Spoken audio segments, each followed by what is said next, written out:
I first of all want to call on Claire Glasman of Invisible, Women with Visible and Invisible Disabilities, who will give us our context. That is, who will tell us about the bill, what's in it, and why we should be against it. Claire. Hi everyone. There are many aspects to the bill, and there isn't time this evening to go into detail on everything, but we have put together a briefing which is a bit rough and ready, but we wanted to have it ready this evening. So please take one, which goes into more detail than I can cover. In the debate in the Lords on 29th of April, speakers pointed out that the bill is very vague. Details are not specified but are left to regulations 387 times. So, in fact, when I'm talking about what's in the bill, a lot of it we don't know because MPs don't vote on regulations, and the government is giving itself sweeping powers for the future, which is a very frightening prospect. The bill abolishes income support, which is the safety net for people with little money who don't qualify for other benefits, especially women who don't have national insurance contributions from wage work. The aim is to have everyone of working age available for work and only a few very severely disabled people exempt. As Selma mentioned, they want to wipe out recognition of caring responsibilities for other people, all the work and time for relationships that keeps families and communities going, and their responsibility to provide financial support to enable that. They say they're against violence against women, and these measures are particularly brutal in terms of the time and relationships that women provide and that people need. In fact, they're ending entitlement based on need, and they only recognise what you do in relation to the job market. And in fact, they don't even recognise tax contributions, because while in wage work, people pay their national insurance for their job seekers allowance, should they lose their job, or for disability benefit, should they fall ill or something happen. And in fact, there's so many conditions and sanctions that even this paid benefit that you have contributed to, there's no guarantee. The bill introduces work for your benefits, whereby people who are unemployed for more than 2 years will be forced to work for the benefit rate of £1.73 an hour for up to 6 months. And big companies like Tesco's are first in line to benefit from those schemes. Obviously, it drives wages down and it flouts the minimum wage, such as it is.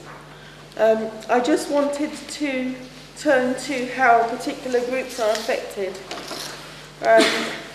One measure is that people over 60 will have to go to a work-focused interview as a condition of receiving benefit.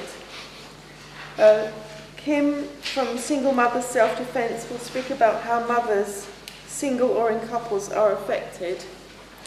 And I'm going to concentrate on how people with disabilities are affected. With the range of disabilities that there are, some people are job seekers like anyone else. A lot of people are refused disability benefit because their disability is considered too low level to qualify.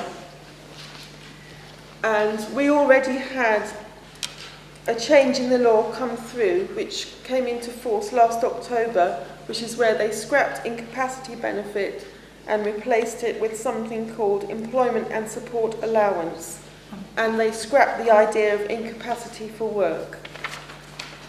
Within employment and support allowance, disabled people are split into 2 groups. Some people are placed in the support group, a few who are considered too severely disabled to undertake what they call work-related activity. Everyone else, even while getting disability benefit, must undertake work-related activity or face financial penalties, be cut off or sanctioned partially.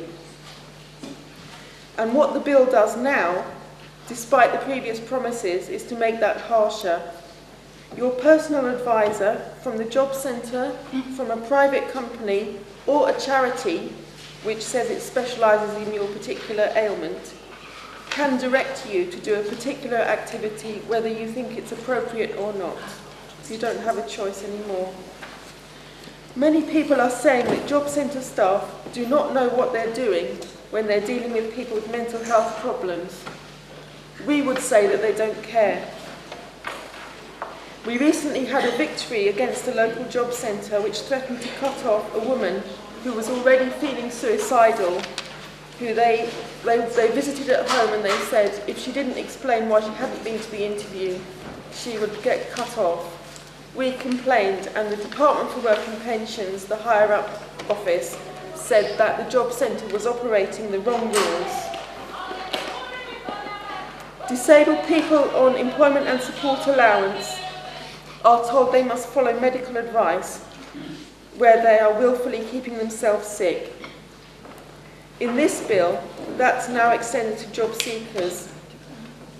Claimants known or suspected to have a drink or drug problem will be forced to have drug tests and take up treatment and rehabilitation. The job centre, the police and probation service can all share information about your health issues.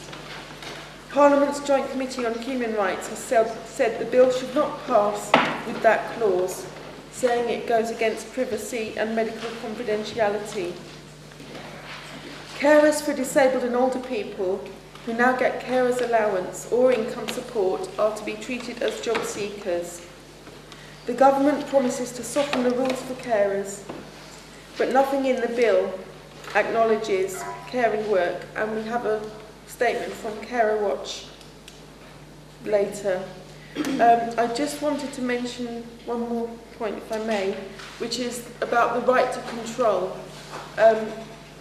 Selma referred to the fact that if you're low income as a mother, that you're being sent out to work and you don't have the right to decide about your family life.